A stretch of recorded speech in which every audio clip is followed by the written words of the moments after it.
Olá, tudo bem com vocês? Eu sou a Edna e eu ajudo mamães e papais também a diminuírem em até 95% da birra de suas crianças. E hoje eu quero começar te fazendo uma pergunta. A sua criança só te atende quando você grita? Ou melhor, a sua criança pede tudo gritando? Pois é sobre isso que nós queremos falar um pouquinho hoje, sobre a birra da criança e a forma certa de nós reagirmos a essas situações.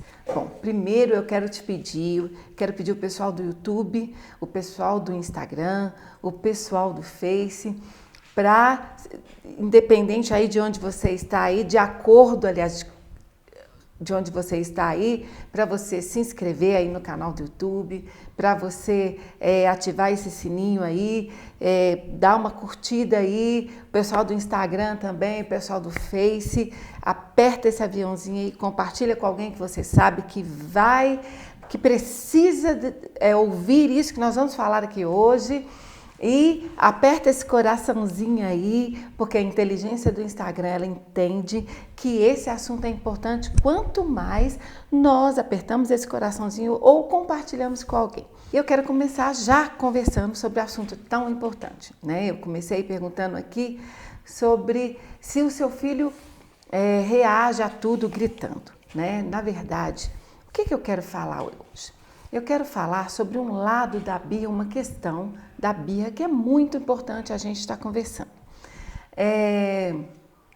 Você já parou para pensar que uma criança que ela reage a tudo gritando, e normalmente isso acontece a partir de 1 ano e 2 meses, a partir de 1 ano e 3 meses, você já parou para pensar que geralmente essa criança, em algum momento, em alguma situação, ela aprendeu que é assim que se conquista, que é assim que se consegue aquilo que quer? Bom, na verdade é que nós que deixamos passar isso, ou que nós passamos esse aprendizado para a criança. Uma outra situação interessante é que alguns de nós passamos a reagir sim com a criança também. Tudo o que queremos, nós gritamos com a criança. Então esse também é um aprendizado que a criança vai adquirindo. Tanto a criança quanto os pais, o grito se torna então uma ferramenta de conquista, uma ferramenta para se ter aquilo que se quer. E isso é muito importante. O que isso tem a ver com a birra, né? A birra, na verdade, é uma reação. A criança, ela é reativa e ela responde a estímulos. Os estímulos, o que são os estímulos? Na verdade, o estímulo é um evento, é um comportamento, alguma mudança, é algo novo no ambiente da criança ou algo constante no ambiente da criança que ela detecta através dos sentidos. Então, olha só que interessante, vamos começar aí com alguns exemplos. Primeiro, o paladar, né? Quando a criança começa a experimentar algo diferente, ela vai reagir, ela vai responder aquilo.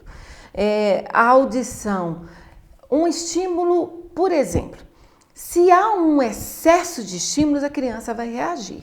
E se há também, se os estímulos são muito poucos, a criança também vai reagir de alguma forma.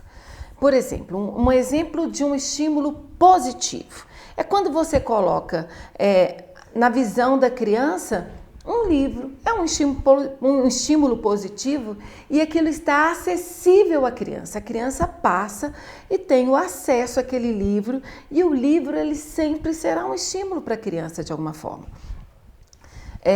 Quando você coloca desenhos, às vezes o próprio desenho da criança ou o próprio rabisco da criança, né? E aqui falando rabisco entre aspas, porque quando a criança começa a fazer os seus desenhos e ela faz aquele que a gente chama de rabisco, na verdade aquilo é uma garatuja, quando você pega aquele mesmo desenho e coloca num lugar acessível, ou cola num quadro, ou coloca num varal, né? Tem mamães que já tem o varal das obras de arte da criança e coloca ali acessível.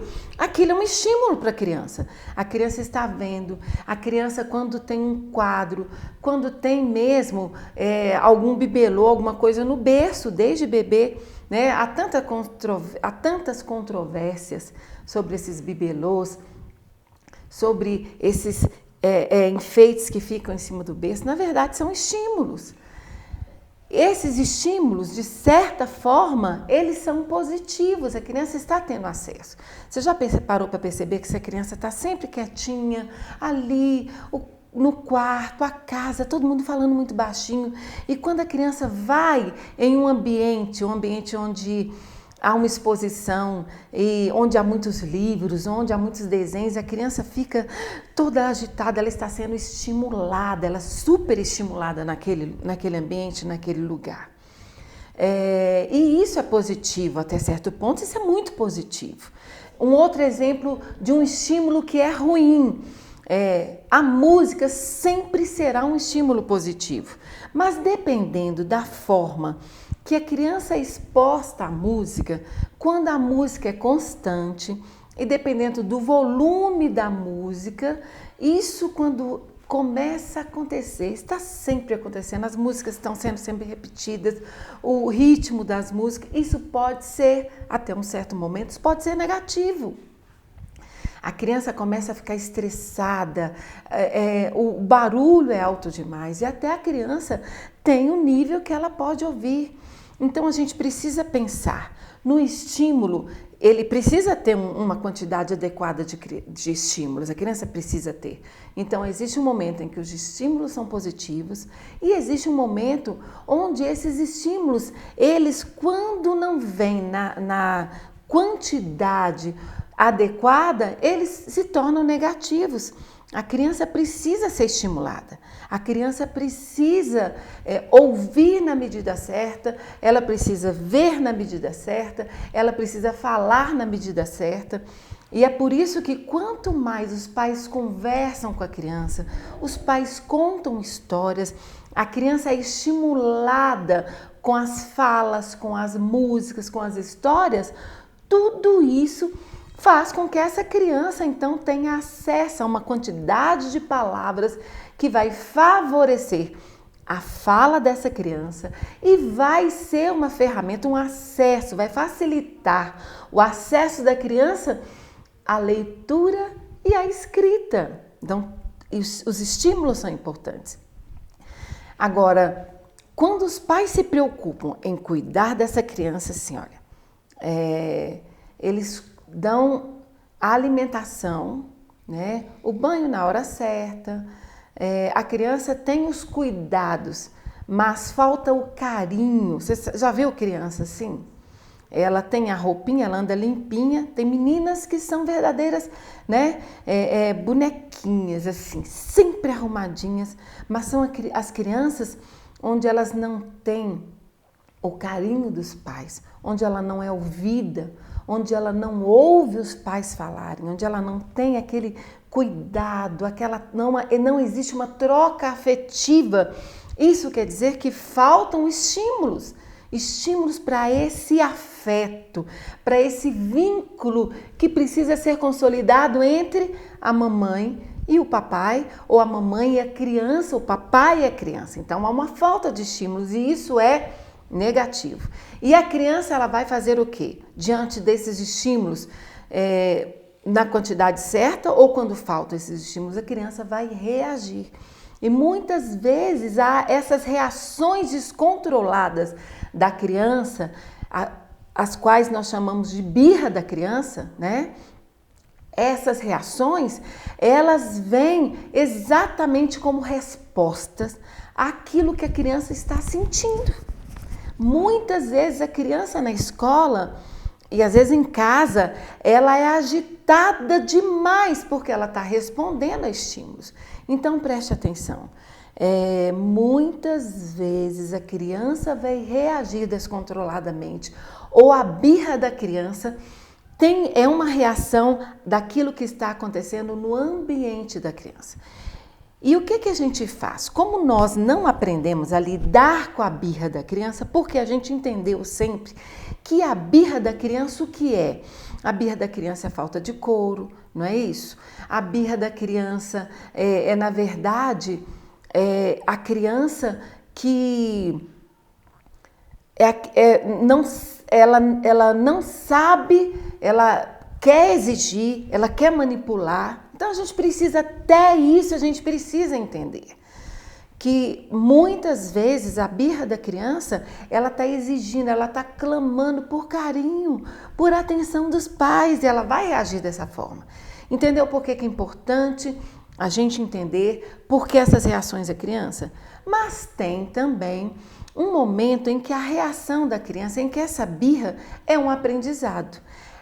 Uma criança que antes recebia tudo o que queria naquele momento, ou que precisava naquele momento, né? Um bebezinho que vai crescendo assim, não é isso? E não está errado, porque a criança precisa, quando bebê, ela precisa ser realmente poupada do estresse.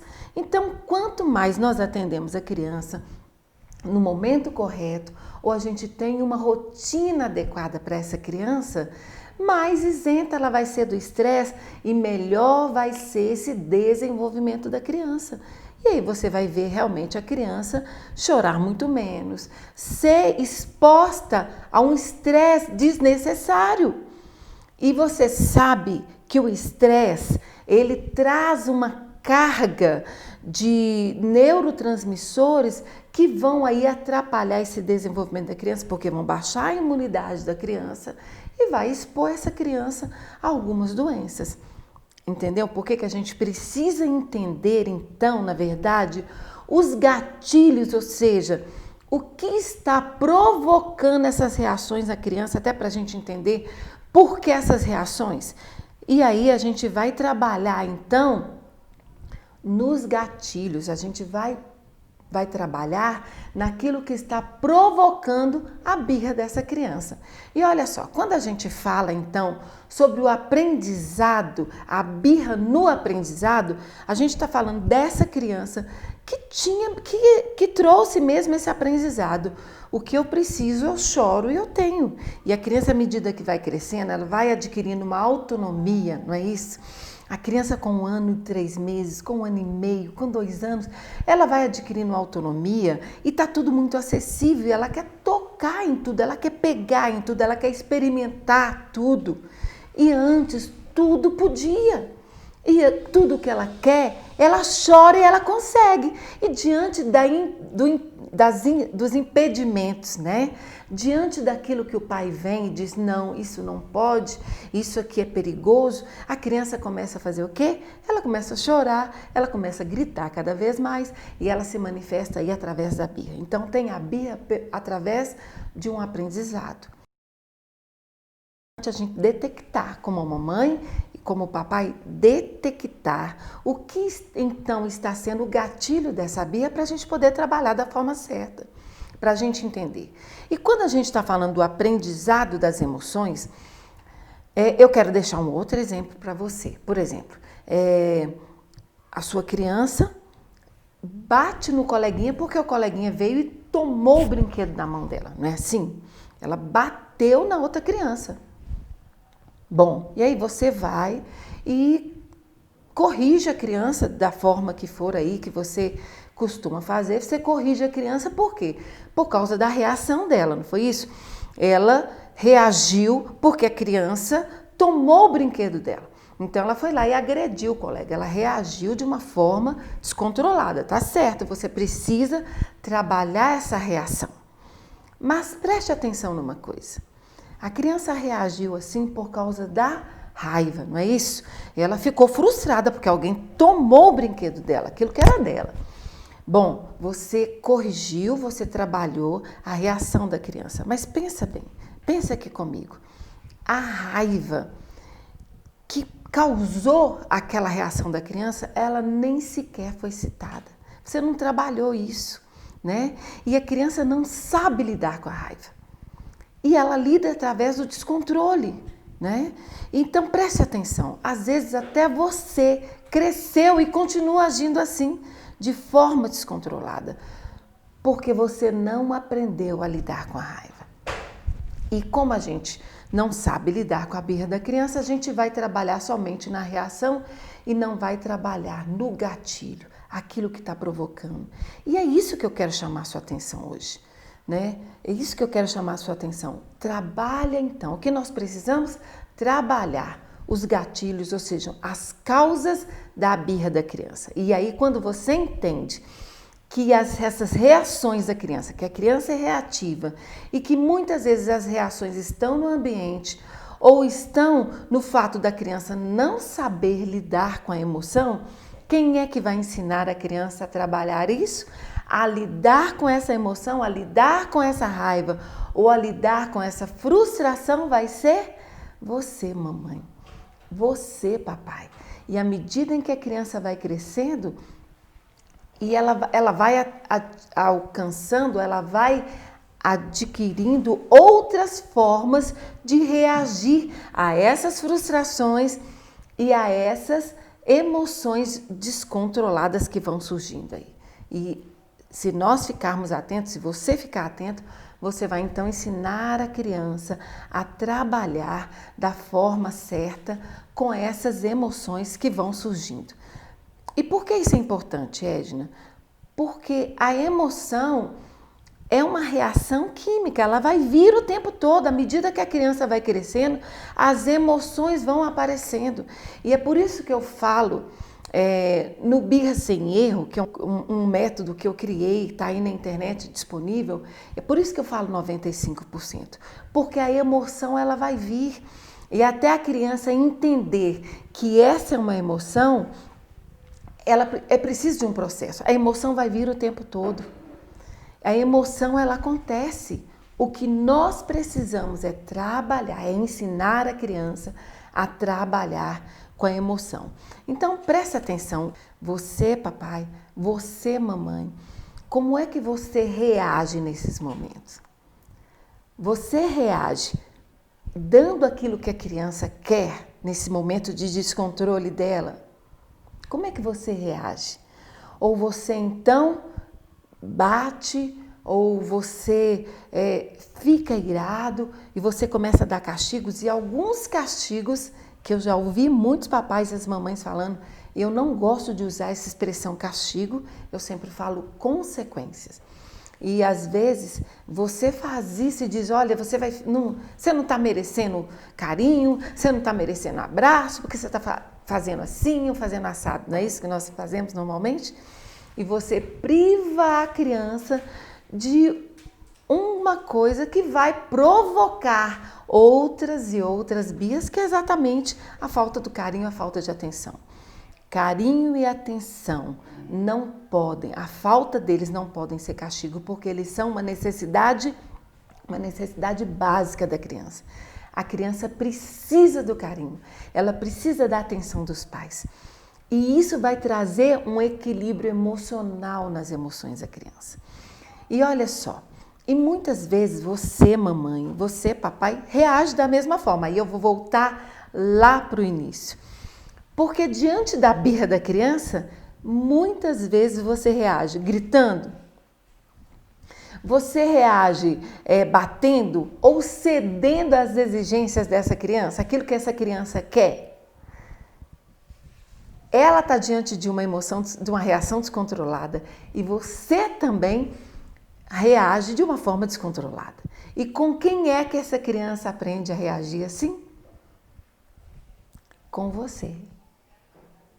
Então a gente precisa muito pensar nas nossas reações diante das reações da criança. Essa reação, essa resposta, o fato da criança ser reativa, isso vai mostrar a imaturidade dela. E às vezes nós adultos, você mamãe, você papai, cresce e continua reativo. Não. Quando você tem, e esse é o aprendizado que eu quero que você passe para a criança, quando você tem noção da emoção que apareceu, por exemplo, a raiva, ou a frustração de algo que você não conseguiu, você precisa trazer a consciência, opa, eu estou com raiva, por que eu estou assim? Eu preciso ficar desse jeito? Você tem estratégias, você precisa então providenciar essas estratégias, criar essas estratégias. Estratégias para que você não reaja de uma forma descontrolada, não é assim? Você para, você pensa, você conta até 10, você pede a Deus para te ajudar. Sempre há uma estratégia nossa diante da frustração, diante da raiva. E é isso que nós precisamos ensinar para a criança. E quanto mais você gritar com a criança por causa dessa atitude dela, mais ela vai gritar querendo um resultado ou querendo ser atendida naquilo que ela quer. E vira um ciclo vicioso. Você entendeu agora como isso é muito grave?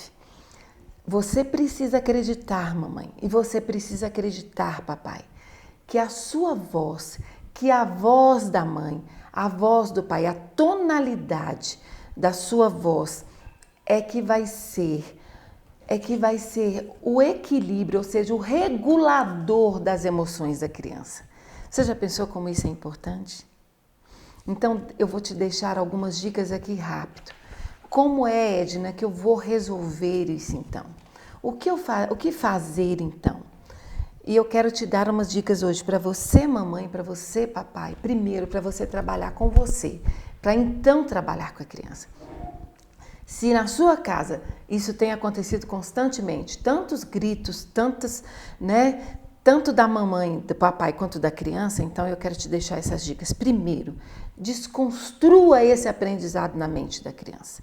Como é que eu faço isso? Volte e diga para a criança que você reconhece que você tem agido da forma errada. Como? Gritando, falando alto para a criança. Que você entende que essa atitude está errada, que você está arrependida dessa atitude e peça perdão para a criança.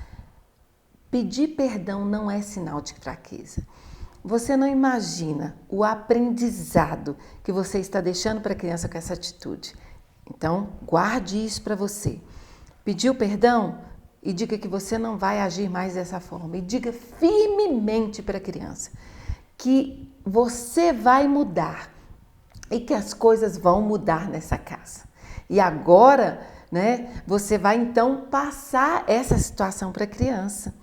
Porque ela precisa entender o que é melhor para ela. E quando ela só vai entender isso quando você diz para ela, e você precisa deixar claro para ela que a mamãe só quer o que é melhor para ela. E por isso a mamãe coloca consequências, por isso que a mamãe chama atenção, por isso que a mamãe ensina, porque a mamãe sabe o que é melhor para ela. E nessa hora você vai ensinar para a criança que a partir de hoje a mamãe não vai gritar e a criança também não vai gritar quando ela quiser alguma coisa. O que acontece é que nós não acreditamos que aquilo que nós estamos ensinando a criança vai entender, que ela vai aprender. E ela entende sim. Independente da idade, ela entende. E aí você me pergunta, Edna, e se isso não resolver? Eu já falei para a criança que a gente não vai gritar, que ela não vai gritar e que isso continua. Você vai voltar e vai voltar a conversar com a criança. Olha só, deixe um marco. Da mesma forma que você marcou esse momento para dizer para essa criança que isso vai mudar na vida de vocês, na sua vida e na vida da criança, se isso volta a acontecer, você vai marcar um dia, no mesmo horário, de preferência no mesmo lugar. Você vai voltar no mesmo lugar e vai voltar a ter uma conversa com a criança. Preste atenção, a criança aprende pela repetição. E é preciso que você deixe marcos na vida dessa criança.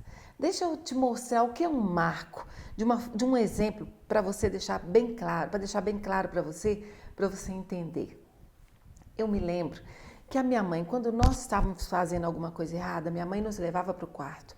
Ela falava para a gente. É lógico que tinha os outros momentos da disciplina, porque a gente tinha varadinha, tinha outras coisas que a mamãe fazia. Mas o que eu quero deixar para você hoje aqui é o seguinte. A minha mãe conversava, à medida que nós fomos crescendo, que ela já não usava mais varinha, etc., ela chamava a gente no quarto, conversava conosco e ela deixava uma consequência. E muitas vezes ela marcava na porta, no marco, olha para você ver que interessante, no marco da porta, ela fazia uma cruz com a mão e ela falava assim, por essa cruz que eu estou colocando aqui. Se vocês não cumprirem o que eu estou falando, isso vai acontecer, e isso vai acontecer, e isso vai acontecer. E ela deixava as consequências, né? Eu vou tirar isso, ou vocês não vão fazer isso, então eu vou tirar a televisão. Então tinha as consequências que ela colocava. E ela realmente cumpria aquilo que ela estava falando. A gente sabia. E eu me lembro, por diversas vezes, eu já entrando na adolescência, olhando para o marco da porta e olhando aquelas cruzes que ela fazia e lembrando das promessas da minha mãe e de quando aquelas promessas realmente aconteciam. Você entendeu como isso é importante para a criança? Você deixar um marco, você deixar uma consequência e você cumprir essa consequência. Então você precisa voltar naquele mesmo momento, naquele mesmo dia, né? Naquele mesmo horário, por exemplo, ou naquele mesmo lugar e lembrar das suas promessas e daquilo que você determinou e das consequências, ok? E se não está resolvendo, coloque outras consequências mais severas. Mas é importante que você deixe consequências positivas quando aquilo der resultado. Isso é muito importante. Normalmente nós voltamos só para as cobranças, só para mostrar aquilo que não está acontecendo ainda. E nós não voltamos para elogiar e para mostrar aquilo que está tendo resultado positivo. Você entendeu agora? O quanto é importante a gente voltar no lugar do marco e dizer para a criança aquilo que ela está fazendo de positivo, elogiar, e então voltar no mesmo lugar e mostrar para a criança aquilo que ainda não está positivo. Isso é muito importante, isso é um aprendizado que vai ficar para a vida. E olha, e volte no assunto e diga que nunca mais seja preciso a mamãe gritar com você. E que também você não precise gritar para conseguir aquilo que você quer. Olha só que interessante. A criança começa a mudar o comportamento dela. Isso acalma o coração da criança. E isso vai acalmar também. Parece simples, não parece? Mas a sua mudança de caráter também é o exemplo para a criança. E nunca chegue dizendo, olha, a partir de hoje eu estou reconhecendo aqui que a mamãe tem gritado demais, mas também você, nada disso. Você está trabalhando uma situação sua, do seu caráter. Trate aquilo que é seu e depois trate aquilo que é da criança. E isso será um aprendizado para a criança, para o caráter dela. A sua calma e a tonalidade da sua voz irão mudar a história dessa criança. Quanto mais gritos em casa tem, mais a criança será agitada e mais ela vai gritar para ganhar ou para alcançar aquilo que ela quer. E nós podemos mudar essa história num ambiente tranquilo, com uma mãe tranquila, com um pai tranquilo e que acreditam realmente que a sua voz é o regulador das emoções dessa criança. Se você não acreditar nisso, não espere que a criança acredite. E é isso que eu quero deixar para você hoje. É isso que eu quero deixar para o seu coração e para o coração dessa criança. Então eu quero deixar para você aqui o meu abraço e dizer para você, olha, entre em contato comigo, quando precisar pode me chamar e depois você pesquisa mais, procure saber mais sobre Birra Sem Erro e eu estou aqui à sua disposição. Um grande beijo para você e até a próxima. Olha, peraí, só um pouquinho. É o Natal e eu quero deixar para você aqui o meu abraço e que o aniversariante ele seja lembrado e que o exemplo dele seja uma mudança na sua vida, na sua história. O exemplo de Jesus, o nascimento de Jesus e toda a vida, toda a trajetória dele seja uma mudança, seja um marco na sua vida e na vida dessa criança. Feliz Natal!